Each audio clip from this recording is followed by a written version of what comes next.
Hey everyone, thanks for watching Mad for Swoo. Today we're going over 5 pre-release leaders to target for your set 4 jump to lightspeed pre-release draft, I guess you could call it, for set 4 in Star Wars Unlimited.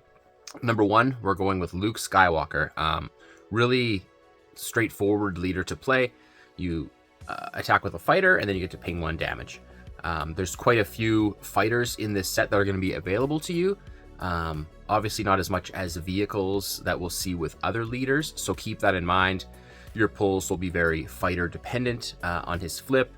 Luke is extremely powerful, extremely difficult to get rid of, and his dealing 3 damage on attack, if you can get that off a few times, you've probably won at that point. Another point to make with Luke is X-Wing tokens are fighters, so even if a card isn't a fighter in your pool, look for cards that create X-Wings, because then you can attack with a fighter to activate his ability. With his fighters and his ability, you do need these fighters to stick around into next turn, so you don't want to be playing cards that are going to be deleted right away, and then you can't attack with them next turn. Keep that in mind. Have a little bit of a stickier fighter unit. I want to give an honorable mention with a very related leader, that's Poe Dameron. I've seen quite a few people saying that they're going to play Poe Unlimited and how good he's going to be. Poe's a rare, so I don't know the math exactly, but it's probably like around 80% that you're not going to pull Poe Dameron. If you do, another really good leader to consider in heroism. He kind of leans towards more lower cost units because you need 1 to activate his ability so that he can jump onto that unit. But to have that free upgrade pilot that Poe Dameron provides every turn, it would be extremely valuable. And keep in mind, he's looking for vehicles instead of fighters. So really, think of it this way. If you do pull a Poe in your 6 packs of pre-release, did I pull a lot of low-cost vehicles? If no, or if I have mostly fighters, stick with Luke. And if you didn't pull a Poe, stick with Luke. Let's go into leader number 2. Someone who's unrelated to fighters. So, okay, I've got a lot of good heroism cards, but they're not fighters. Think about Wedge. Nice quick deploy with Wedge on 5 resources. And his ability kind of just stays the same as he flips. You're playing a pilot for cheaper onto your units. You don't need a ton of pilots for this. The worst thing you can have is just a full hand of pilots and you have no ship to play them on. So still really target vehicles that take priority over 12 pilots. Like you could probably pull off Wedge with 5 pilots. One tip I'll give in my testing, I found that it's really important with Wedge to have different cost pilots. So I had situations where, oh great, I have a hand full of pilots and I want to make the most of his resource cheating them out, but they're all 2-drop pilots. So, you know, I only had 1 resource to play with, even with his ability, and they kind of just brick your hand when you have all of the same cost as you get later in the game.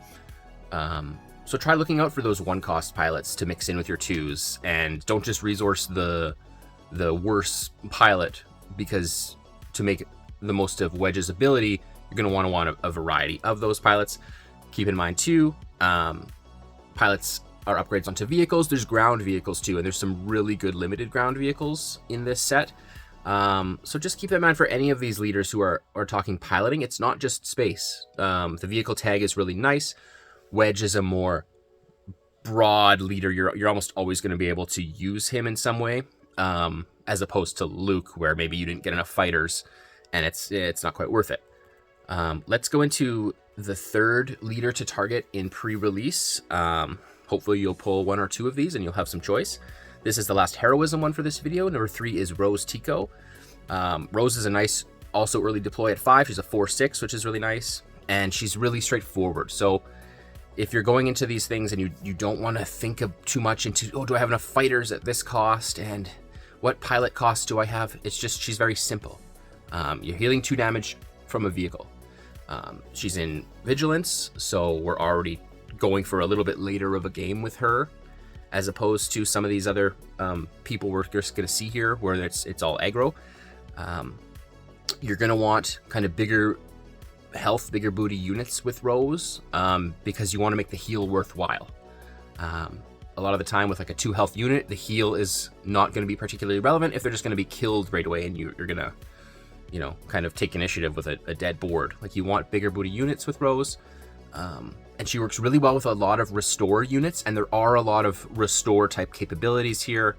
Yeah, I think of like the Princess Leia card in green, where she is restore, she's providing restore. Like, there's a lot of that. If you can stack that with Rose, it's really quite a simple game to play if you want to go down that route as opposed to aggro. So, in summary of heroism, if I have a lot of fighters and I have a Luke, go that way. I don't have a lot of fighters, but I have a wedge and I have a lot of vehicles and a few pilots of different costs, go wedge. If I don't really have either of those, but I have a Rose and I have a bunch of restore, lean that way. Just keep your vehicles on the board and play the long game.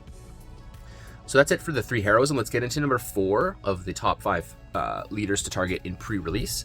And we're going villainy. We're going to go with Boba Fett. Boba Fett's nice because you're going to have access to Boba Fett. He's a starter deck leader. No matter what, going into this, you know, worst case scenario, I can build Boba Fett. It comes out a little bit later, and he's all just indirect damage. So when you, if you see villainy and you have a lot of indirect damage cards, go Boba. The best way that I've found to make use of indirect damage is to stack it. So you're playing a card that does indirect damage when it attacks or it dies, and then you're putting a pilot on it who also does indirect damage, and now you're not distributing 3 indirect damage, you're distributing 6. Then you're using, you know, Boba's ability when you deal non-combat damage. You can exhaust him, do another one. So suddenly your opponent's math is getting a little bit screwed up. Oh, I thought I had to deal with 3 indirect damage from this TIE bomber. Now it's become 7 because of a pilot and an ability and things like that, and it just really screws up their math if you can stack it like that. If you can't stack it and you don't have a lot of indirect damage cards, potentially not worth it, because most of the time they're going to be able to deal with 2 or 3 indirect damage just to spread around. Not a big deal. It's that stacking ability you're looking for.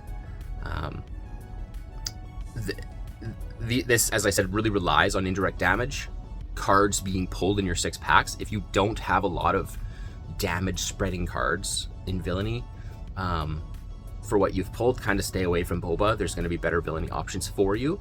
And speaking of that, let's go into number 5 pre-release leader to look out for, and that's Major Von Reg. Nice quick deploy at 4 resources. And his entire shtick is kind of similar to like a Poe or a Rose, where you need to keep your vehicles alive. He kind of plays like a Princess Leia from set 1, where it's like you're playing a vehicle, and if you do, you can give another unit +1, but you need a unit to be around to do that, to make that effective. So I don't know that like a 1 booty quick unit would be great here if it's just going to be deleted immediately. So with him, you kind of want to try dodging lanes and things like that to keep your units alive, to make the most of his ability.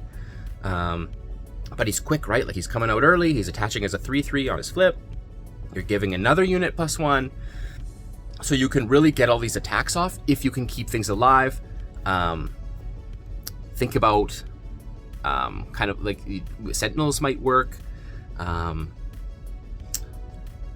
And I want to give a little bit of an honorable mention in this area to one final leader that in villainy, that if you haven't satisfied the indirect damage requirement for Boba, if you're not sure you can satisfy the requirement for vehicles to be staying alive with Von Reg, think about Rio Durant. Nice early deploy, easy to pull off his ability. If you have a lot of low cost space units that you aren't confident are going to stay alive long enough for Von Reg to pull off his +1, think about Rio, because then you can just kind of more burst strike with him on units that won't necessarily stick around for very long, and that's okay. So a little bit of a different kind of version of the heroism, where each of these leaders is a little bit more niche from another one, and it kind of depends on what you pull. But also, I think people who are going to do really well at pre-release are people who are going to understand the differences on, oh, I have a bunch of fighters, but I play Wedge instead of Luke. Well, you probably should have played Luke. Oh, I don't have fighters, but I play Luke because I like Luke. Well, then you're not activating his ability. It's kind of the same here. If I'm trying to pull off Von Reg, but his vehicles are instantly dying because they're so low health, was he the best choice? Should I have gone Boba because I have a lot of indirect damage cards? Should I have gone Rio because I can do quicker burst strikes? Think like Cunning Surprise Strike is classic. Like it's that sort of strategy of just get that burst damage out of there, deploy him early, and just go quickly on things that don't need to stick around. So I hope I explained that okay. I hope that kind of separates it in your mind of, if I see, say, 2 of these leaders out of my 6 packs, which one am I picking over the other based on what my cards do, and also the traits of my cards are important, right? Fighter, vehicle. I think Rio talks about transport when he's flipped. Like, just keep in mind the traits as well. And I think if you can separate in your mind these 5 leaders and a few honorable mentions that I mentioned, I think you'll have a lot of success and really have fun, because pre-release is just about having fun. And a lot of places, you don't need to win any rounds to get packs in the end anyway. So understand what the sort of winning state of your game store is for pre-release. And if it's just to have fun, then have fun too and pick whoever you want. Thanks for watching. I hope this helped. This is Matt for Swoop. Please like and comment and subscribe. It really helps out. And you guys take care. Good luck this weekend.